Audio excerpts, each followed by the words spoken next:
चलिए दोस्तों, मैं देवेश कुमार पाठक एस्ट्रोलॉजर आप सभी का अपने YouTube चैनल अल्टीमेट ज्योतिष गुरु में हृदय से वंदन करता हूँ। आज 16 जून 2024 है, बहुत ही इंपॉर्टेंट डेट है।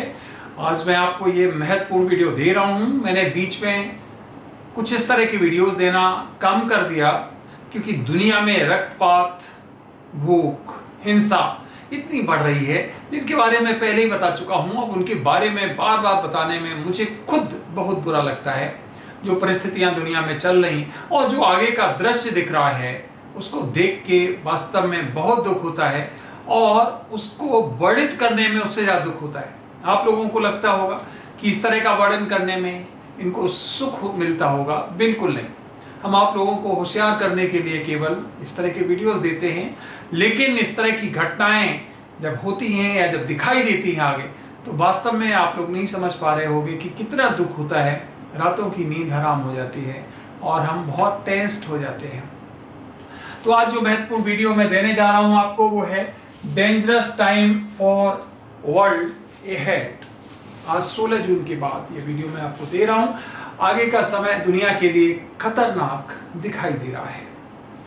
आगे बढ़ने से पहले अगर चैनल सब्सक्राइब नहीं किया है तो प्लीज चैनल सब्सक्राइब कर लीजिए, क्योंकि यहाँ पर मैं आपको भविष्य में घटित होने वाली घटनाओं के बारे में पहले ही बताने का प्रयास करता हूँ और आप देखते होंगे कि घटनाक्रम कुछ उसी तरह घटित होता पाया जाता है। शेयर करिए अपने ग्रुप्स में और लाइक करिए अगर आपको कंटेंट्स ठीक लगते हो तो चलिए आगे बढ़ते हैं। क्या है इस वीडियो का सब्सटेंस, क्या है, जिस्ट क्या है। शॉर्ट वीडियो दूंगा, बताऊंगा कि दुनिया में आगे क्या दिखाई दे रहा है, किस तरह की परिस्थितियां दिखाई दे रही।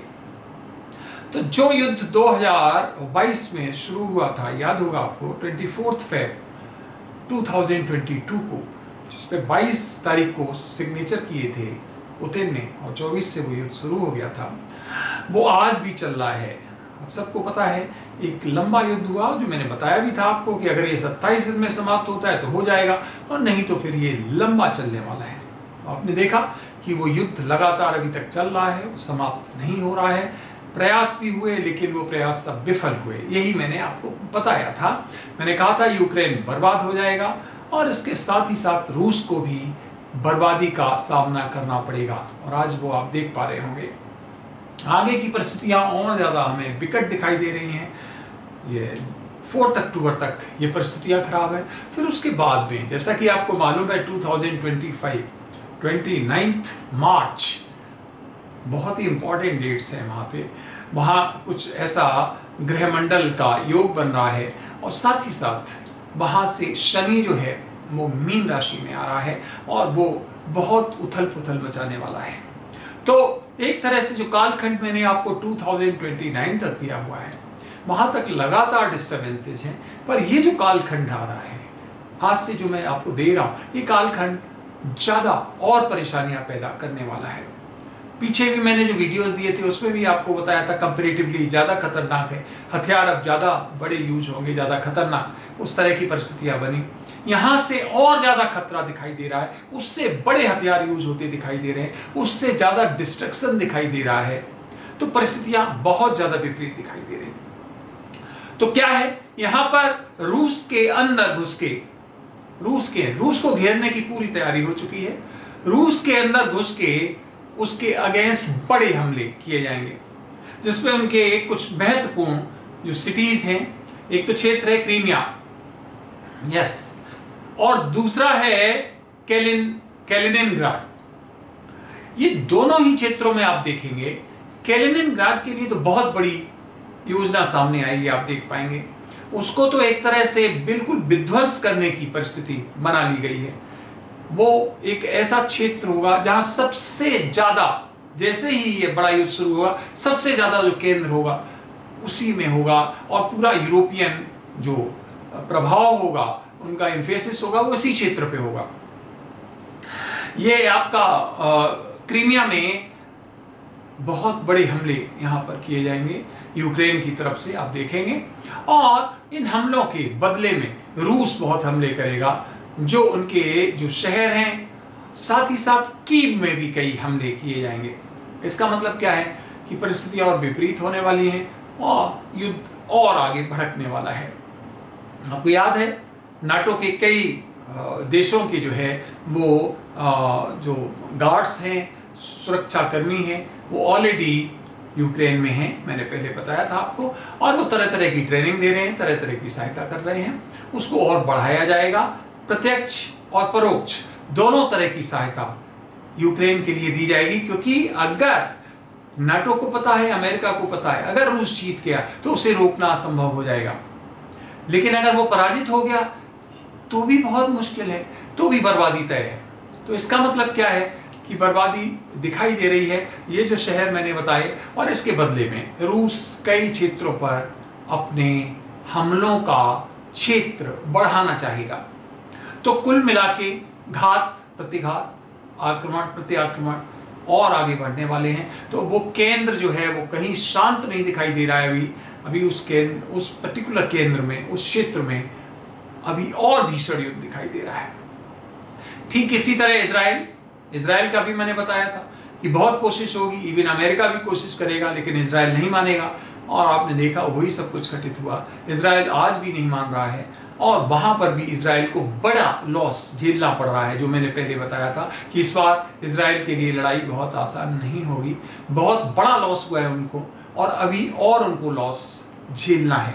और इजराइल भी कोई बहुत बड़ा कदम ले सकता है, जो अभी तक आप लोगों ने शायद उस लेवल पर नहीं सोचा होगा। इजराइल बहुत बड़ा कोई आक्रमण, इतना बड़ा आक्रमण कर सकता है कि जो अभी तक शायद किसी ने नहीं सोचा होगा।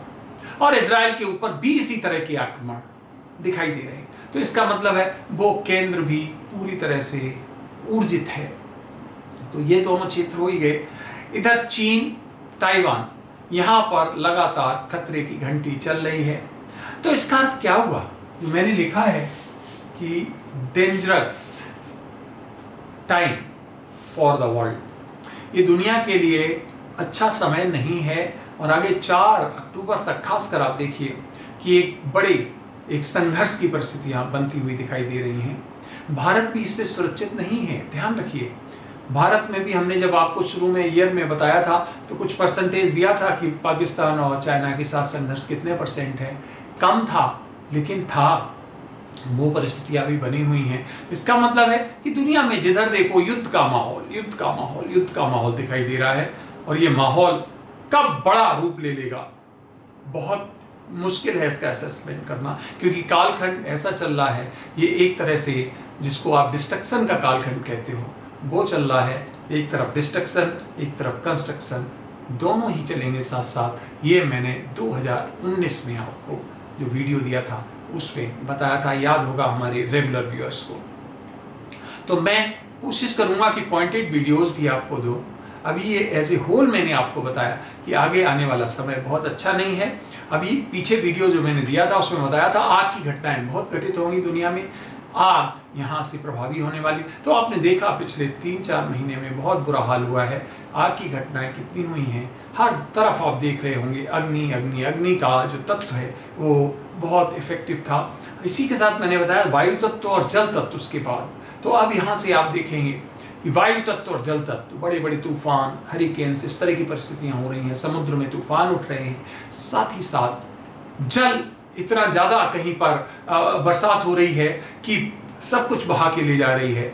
बहुत ज़्यादा वहाँ पर नुकसान हो रहा है, और कहीं पर एकदम सूखा पड़ रही है। इस तरह की परिस्थितियाँ दिखाई दे रही हैं। तो 4 अक्टूबर तक युद्ध है, एक तरह से महामारी की परिस्थितियाँ हैं, नेचुरल कैलेमिटीज़ हैं, ये सब बहुत दिखाई दे रही हैं। और इसलिए बहुत सचेत होकर रहना है। सुरक्षित रहिए, अपने परिवार को सुरक्षित रखिए, अपने पास रिसोर्सेज रखिए, जिससे कि आप इस तरह की आपदा में अपने आप को सरवाइव करा सकें। ये हमारी आप सभी से रिक्वेस्ट है। मैं आगे जल्दी कोशिश करूँगा वीडियोस देने की आपको, क्योंकि कुछ आगे घटनाक्रम इस तरह का बन रहा है जो वास्तव में जो डिस्टर्ब करने वाला है। बताएंगे, जल्द बताएंगे। आप लोगों ने अपना अमूल्य समय दिया, ये वीडियो देखा, उसके लिए बहुत बहुत धन्यवाद। आप सभी को मेरी तरफ से ओम नमः शिवाय, नमस्कार।